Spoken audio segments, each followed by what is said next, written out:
Greetings everyone, this is Derek Emmons with the Contra Costa Resource Conservation District. In honor of Earth Day, we're going to be taking a look at urban agriculture and interview numerous urban farmers and gardeners about the ways that they care for the land and their visions for the future. Let's take a look.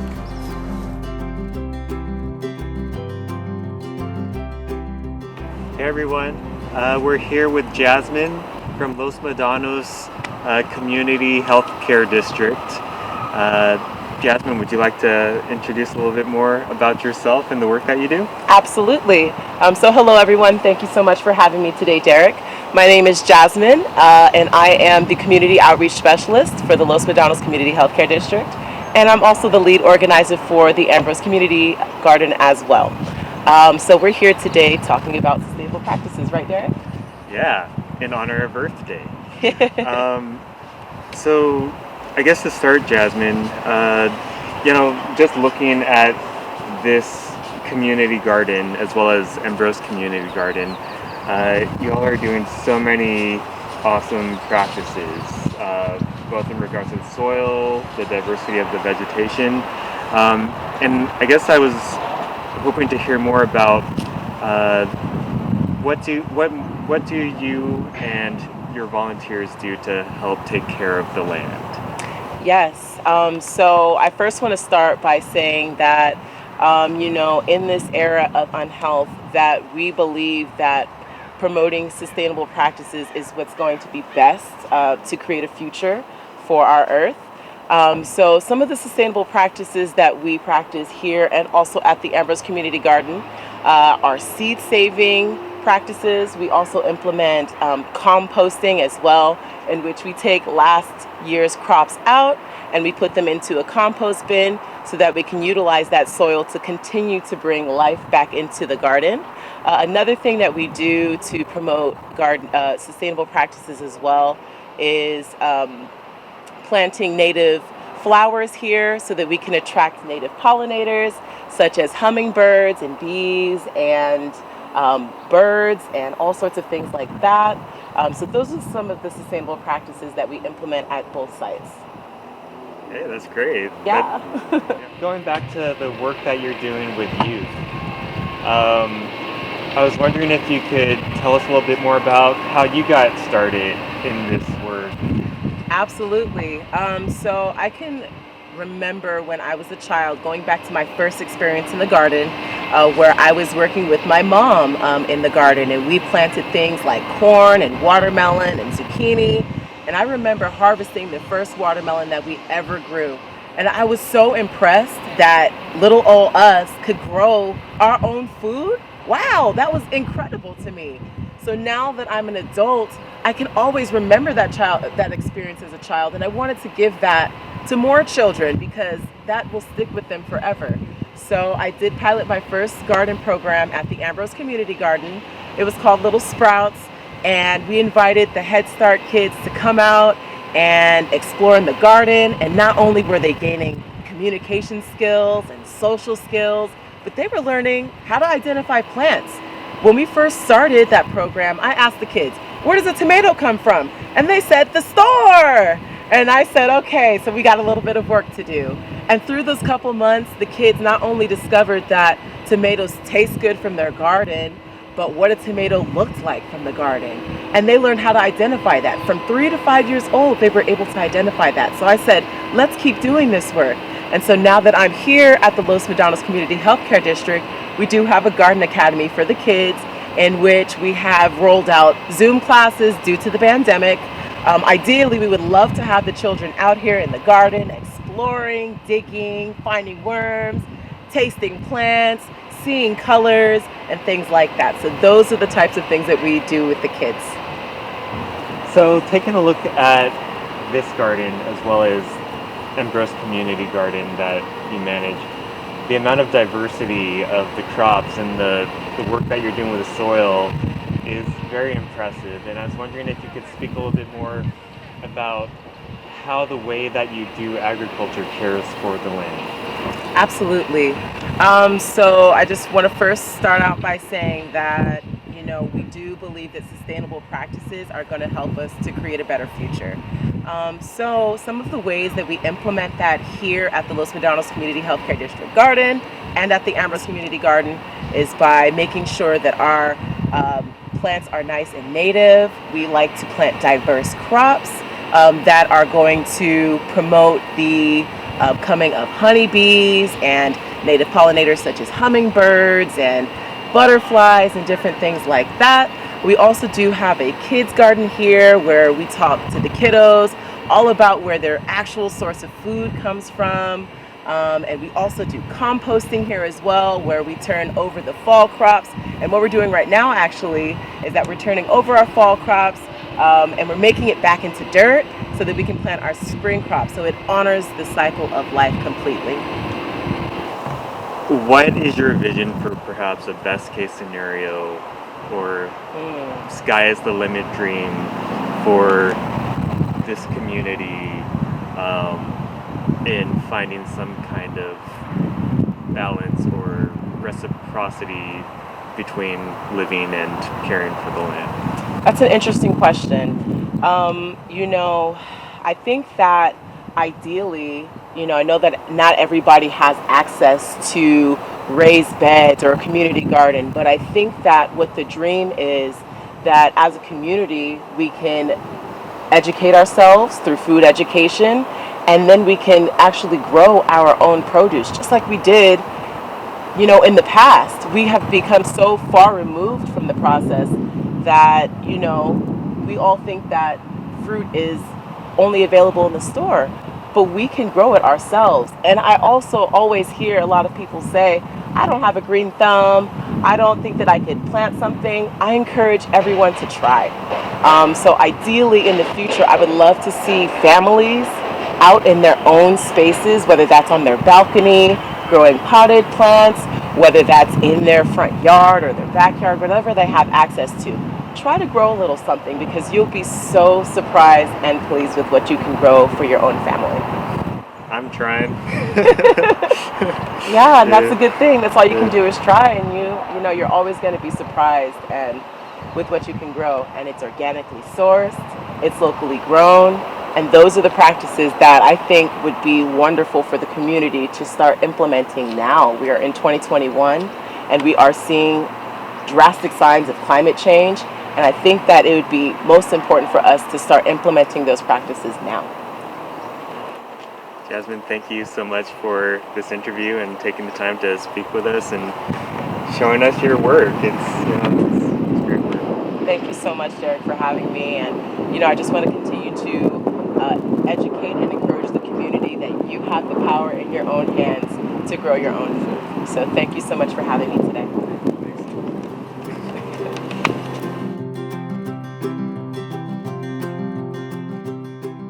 Hi everyone, we're here with Ray Hartz at the Healthy Hearts Institute in Pittsburgh, California. Ray, could you tell us a little bit about your operation and how long you've been here? So, I'm Ray Hartz. I'm the founder and executive director of Healthy Hearts Institute. We've been on this property for 4 years now. It used to be a baseball field and a exercise track that was out here, and kids used to run around out here. And so I started Healthy Hearts maybe about 6 years ago, but I've been on the property 4 years. And our goal was really just to bring healthy organic produce to the community, teach them about stress management through mindfulness and meditation. We do cooking and nutrition classes, and we also do an organic gardening and environmental sustainability class. Cool. So it sounds like the farm and the farm is just one piece of a larger well-being program, community care program. Yeah. Like I said, our goal is we know that nutrition is a big contributor to our health, but we also know growing food has an impact on the environment as well, through carbon sequestration, and local food takes out emissions for food to travel. So we're thinking about the total health of people, not just food, but there's also mental health, there's fitness, there's knowing cook and prepare healthy meals. So there's all these other components to being healthy, and the environment is one of them. Self-care, community care, earth care, yeah? Yes, absolutely. Do you think you could tell us a little bit about, I guess in honor of Earth Day, do you think you could expand a little bit about how the way that you farm helps care for the land or care for the earth? Yeah, so our goal is to be a no-till farm, and with a no-till farm, basically you're not tilling the farm, the ground where carbon would go out into the air. We want to keep as much carbon in the ground as we can. That helps fight climate change. So that's one of the things that we're doing. We're also composting out here and getting rid of, making more regenerative uses of our byproducts and getting into the farm. Again, just like building the soil through organic matter and not polluting the air. So everything we're doing is just like organically farming and no tilling, just doing whatever we can to figure out how do we tread lightly on the earth. Starting from what you're doing now and envisioning 20, 30 years in the future when you are an old man, what do you envision, or what would be the best case scenario for this place and this community? For this community, I think like having an abundance of food. The community members are out here participating in the farming aspect of the operations. They're participating in our classes. We have enough food that they're not going outside of this community for the food. And when I think about on a larger scale, like from citywide, like I see this farm and models like it being able to supply food to the entire city, like where we're actually thinking about, the caring for the whole community of Pittsburgh, and thinking about our impact on the environment. Like again, the emissions, local is super important. If we could do hyper local, like there's no reason why we can't grow enough food in this city to support the city of Pittsburgh. And that's really what I'm thinking about. And then seeing like more trees, seeing people growing food in their own backyards, because all of that, even those small drops of carbon sequestration helps, right? So just getting everybody in the habit of thinking about the environment and climate change, like what can we do to combat it, and so everybody can play a role. That's a mission I can get behind. Just let me know what I could do to help. Thank you, Derek. Appreciate it. Cool. And thanks, Ray, for taking the time for this interview. And thank you. All right.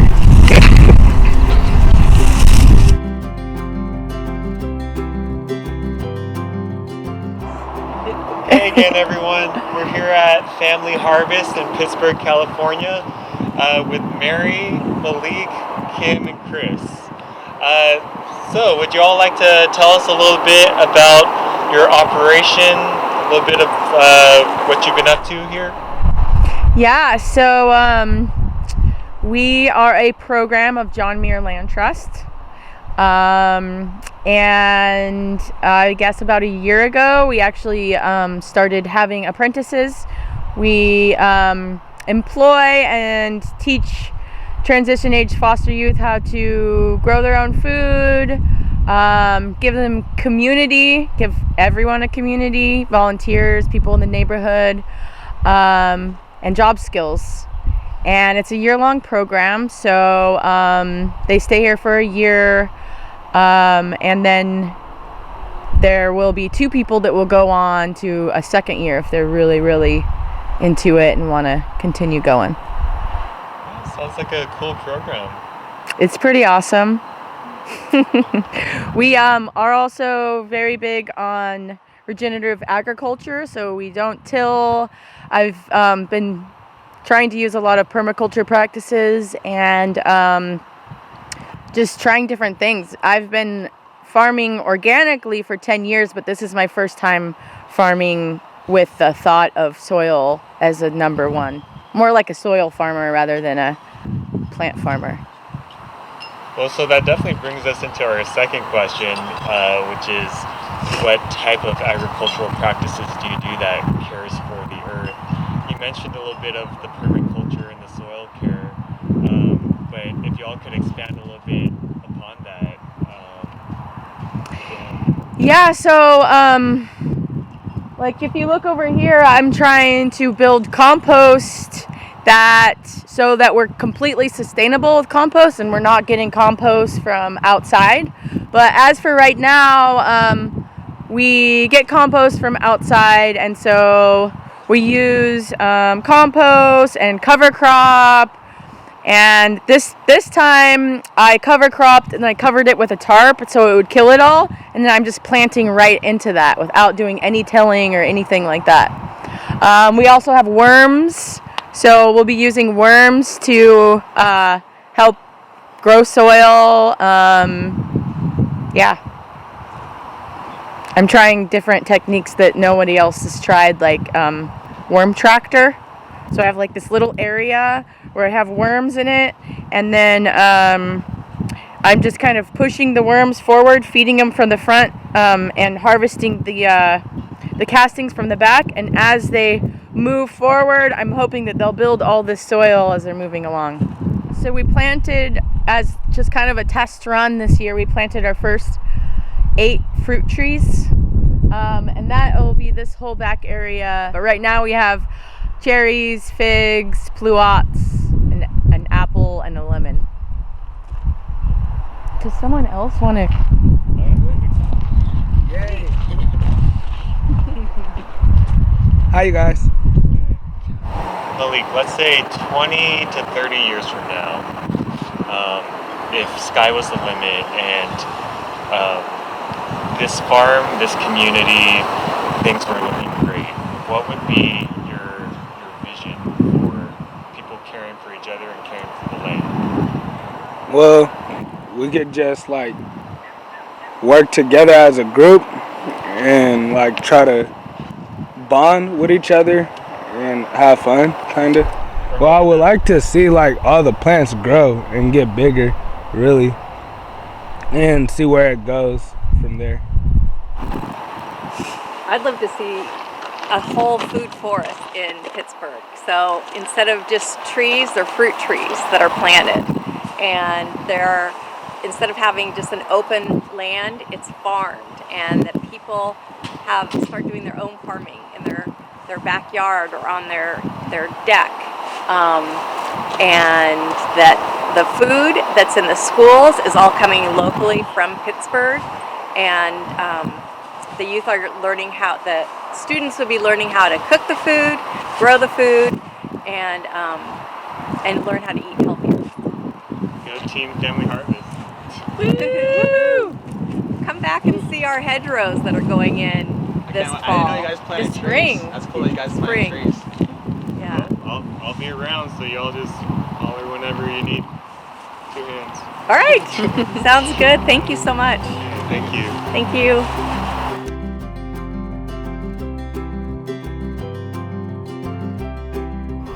We're here with Carolyn Finney at the Cocoa Sand Sustainable Farm in Martinez, which is a project of the nonprofit Atlantis.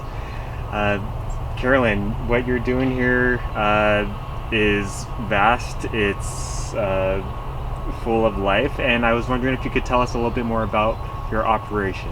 Sure. So this farm started when we learned that the sanitary district, whose property we're on, was throwing away 50 to 200 million gallons of water a day that could be recycled and reused. And that water is high in nitrogen, phosphorus, and potassium and micronutrients.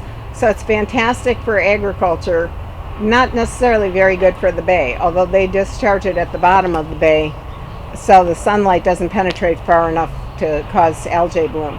But my feeling as an environmentalist as an activist, was that we should turn the hose around and discharge that water on the land and feed some of the at that time 22% of the people in the county, which is maybe 350,000 were hungry. Of course, now it's almost double. And so this farm and this nonprofit has 4 primary goals. The first is food equity, which is working to attack nutritional poverty. The second one is education, which has to do with public education, and I'll go into that more. The third one has to do with the environment, so these are 4 E's. And the last one, which we didn't start out with, but we added later, is economic development and job training. The sanitary district had about 150 acres of buffer land, so we asked for 15 acres, we negotiated, and we eventually got 15 acres. And they were very interested in our educational and environmental goals because that's a big part of their mission. When we took it over, this land used to be underwater, and the county quarry across the street and Central Sand had filled the bathtub, if you will, up with subsoil from the Highway 4 project. It was just minerals. It was functionally a desert. And this goes to the environmental goal. So our first goal was ecological restoration of the soil. And my co-founder is the genius. She's the head of horticulture at DVC, Bethlyn Black. And she, knowing that I knew nothing, told me to go out and get 15 big truckfuls of compost per acre. And I was like, where am I going to get that? And eco-mulch covered the entire farm 2 feet deep in mulch, which is carbon. And then we got organic horse manure and covered the entire farm 1 foot deep in organic horse manure. All this took about 3 years. And so then that's basically compost lasagna. You're putting down carbon, then you're putting down nitrogen, and then you need rain because you want it to disintegrate and you want the microbes to start breaking it down and turning it into soil. Well, of course, when we finished it, we had drought. And people were looking at us going, oh, you're going to set the place on fire. You're just piling poop out there. And we're like, no, it's not going to catch on fire. Well, the other side of the property caught on fire. And the fire swept over to our fence line and turned and went the other way because our side of the property had a 3-foot blanket on it. And so even in August, when we dug down to put in the irrigation system, we immediately hit water. And so fire doesn't like water, so we actually were the opposite of causing fire. And so I actually hired an organic farmer from the high school to come out and help us harvest. And off that 1/4 of an acre, we donated 12,000 pounds of produce. That is like a massive number. And that was year 1. That right? was year 1. The next year we doubled it to 1/2 an acre. Again, we're just in an experiment, so we don't know if we double the production, are we going to double the output? And we ran into all sorts of problems that cost us our winter crops on both ends, but we donated 25,000 pounds of produce from 16 rows from 1/2 an acre. So anyway, we had proof of concept. So we're hoping in the 3rd year to produce 100,000 pounds of produce and donate it. And so that's food equity. That has to do with the environment. And then in terms of the soil, when we do things, although now that we have this greenhouse, everybody's fixated on these cute little seedlings, but our primary focus is underground because most agriculture destroys the microbes in the soil. It destroys it by the soil is a vast network, a vast world. Think of humans above the soil. What's below the soil is even more complex than our human society, right? It's the diversity of life, right? It's the diversity of life, and the people don't realize that about 30% of global warming is caused by agriculture, and that's because they kill the life underground with conventional agricultural practices, tilling, which breaks up the soil. So think of like if you took a giant tiller and you ran it over the across the top of Contra Costa County, what it would do to human activity. Well, a tiller destroys the whole network under the soil, exposes the microbes to oxygen, which kills them. So one of the major goals of this farm is to protect the microbes so they can work with the plants, and it doesn't even matter if it's a weed, and sequester carbon in the soil. It kind of reminds me a little bit of what one of my college professors used to say, which was always feed the soil, not the plants. Right, feed the soil. That's right, exactly. And so just hearing about your operation already, I mean, that kind of already brings us to our Earth Day question, right? Yeah. Which is, what kind of practices do you do that takes care of the land? And it sounds like between feeding the soil and bringing life back to this right. hard pack mineral, and using this reclaimed water, that's something that, a lot of farms haven't really gotten to. And so I was wondering if you could expand a little bit about what that looks like in this landscape, and perhaps from there, what you envision towards the future. To be a good steward of the soil, to the extent possible, you want to keep it covered with something. Just like you wouldn't just like take a baby and set it out in the sun, naked. You don't want those microbes in the soil to be naked either. So you cover the soil with wood chips. Well, when EcoMulch brought in and donated that $1 million worth of wood chips, that was step number one. They covered the soil 2 feet deep, and they continue to come back and add more. And so that was like a big blanket over the babies. Another thing is, and I mentioned this earlier, is you don't till or break up you disturb it as little as possible. So the whole thing started with recycled water, and just to give you an idea how much fresh water there is on the planet, because this is really important. Everyone knows that 2/3 of the planet is covered with salt water. And you ask a 10-year-old and they're going to know that. But if you ask them how much, if you were to take a globe and put the amount of the amount of fresh water there is on the planet, how big would it be? It'd be 1 drop on the whole globe, and so we can't use our water just once. And that is the most important message. And this farm is a demonstration that not only shouldn't we throw that fresh water away, because it can be clean. This water that we use is cleaned 4 times. It's so clean, it's cleaner than the water that comes out of your garden hose. So if you ever drank out of your garden hose when you were a kid, this water's cleaner than that. And they basically can separate the H2O from everything else. Now, fortunately for us, they do not take out the NPK and micronutrients. They do not take out the nutrients. So coming from the philosophy that we have to reuse all of our resources, all we need to do is take the purple pipes, and they're purple to notify you that they're recycled. And that's why the faucet over there and the little pipe sticking up is purple. And pipe the water over into the central canal and pipe it down to the farmers. It's better for the farmers than potable water. It's neutral pH. It's high in nutrients. It's perfect.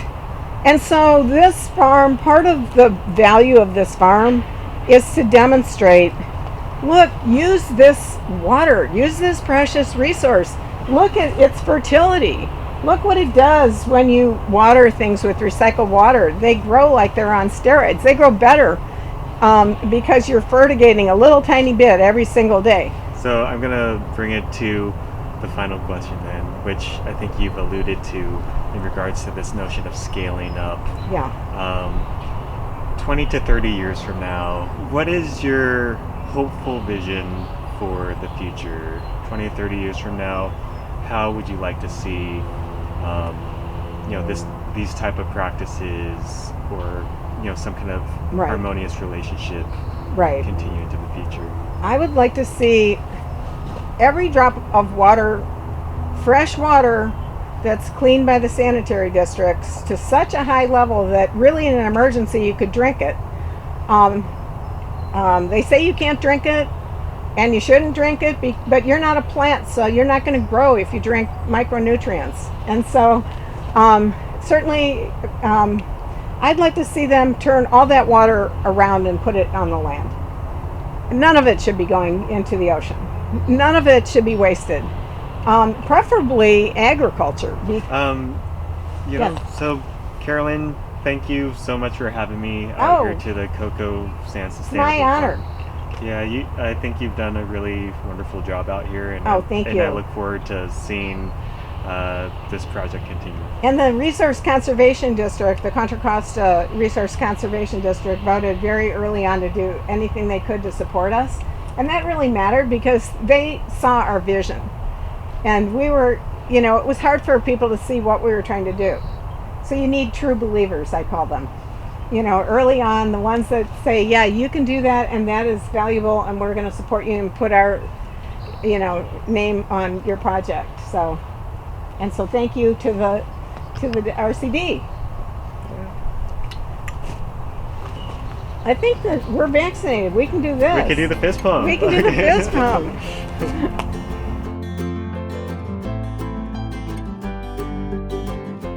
Hey everyone, we're back with Emily and Julie from Sienna Ranch in Lafayette, California.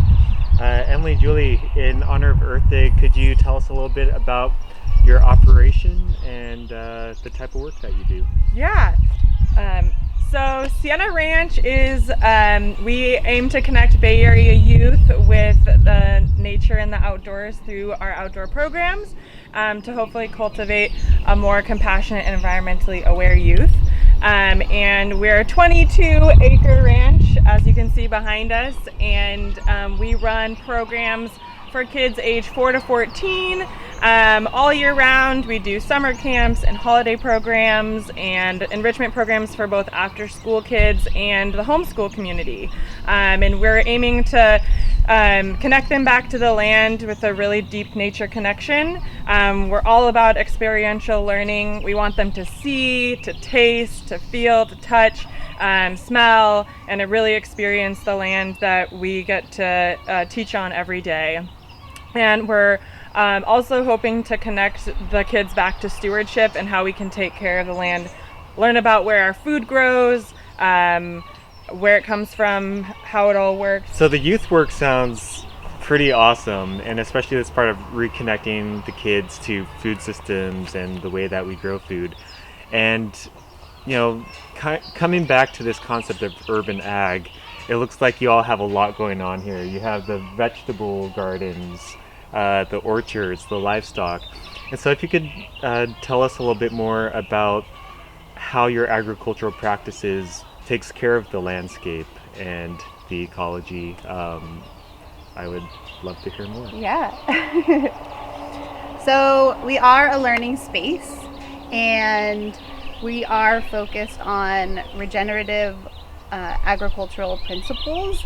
And because we have that flexibility of being a learning space, we get to practice and try on different approaches and learn from both our failures, our mistakes, and from our successes.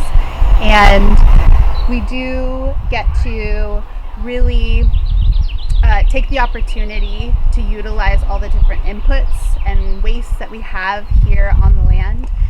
And for example, we build our own compost, we're building soil and saving financial resources, as well as moving towards a closed loop system. So that is a really powerful direction that we are going towards. Cool. And when you say closed loop system, as in the farm products, the organic matter that you're producing on site, the manure that's on site, you're recycling that back in, yeah? Yeah, so our students get to participate. They're mucking the stalls, they're building compost piles, they're sifting soils. We get to direct that compost, that manure to our orchards, to our food forest, and to our garden, and really focus on them being involved in that process. I guess could you both tell us a little bit more about what your long-term vision is for this place 20 to 30 years from now, if we ever get a chance to retire? What you would like to see in regards to our relationship to the land and each other? Yeah. So in 30 years, we are retired. We're relaxing. But we have inspired and educated and equipped our current youth in 30 years with the tools, the inspiration, the resources to take the reins and advocate for environmental justice, for holistic land management, and hopefully here they're getting to see our steps towards that holistic land management and that regenerative agriculture.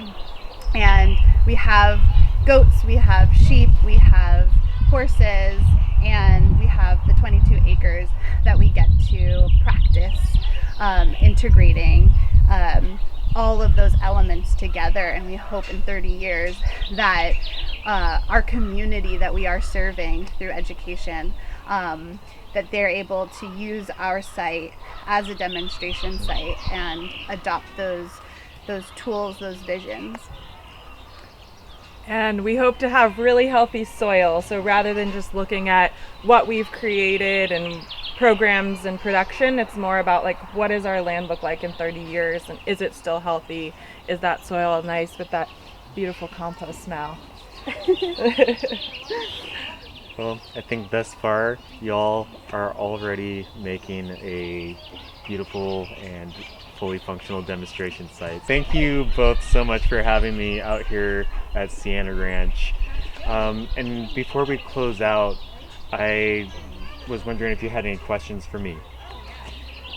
Yeah, I think we're really excited about where the future can go and what we can do with this land. And we know that we can't do it alone, and that we all have to work together and collaborate and learn from each other. And so I'm curious, how does the CCRCD help organizations like us? How do we work together? What does that partnership look like?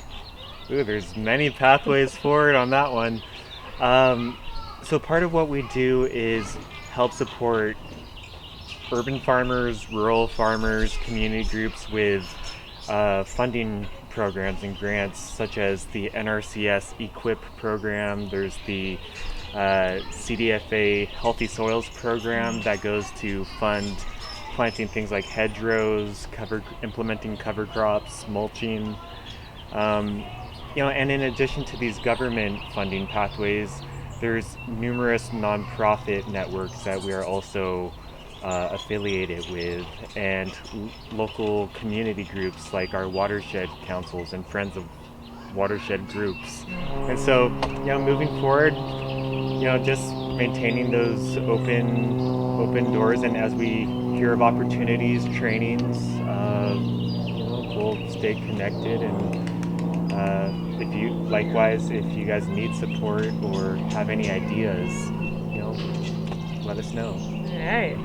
Thank you, Thank Derek. Julie, Emily, thank you so much for having me here at Sienna Ranch and for sharing a bit about your operation, your vision, and just all the great work that you're doing. I think coming out of this, I'm feeling much more optimistic about the future, and really look forward to working with you in the future as well. Thank you, Derek. Thank you, RCD. Yeah. Well, now that you've gotten a taste of a handful of urban ag operations, I hope you're inspired to start your own backyard garden or to get involved with existing operations. I want to give a shout out to Urban Tilth and Planting Justice, both of which are doing outstanding work in food justice and community empowerment.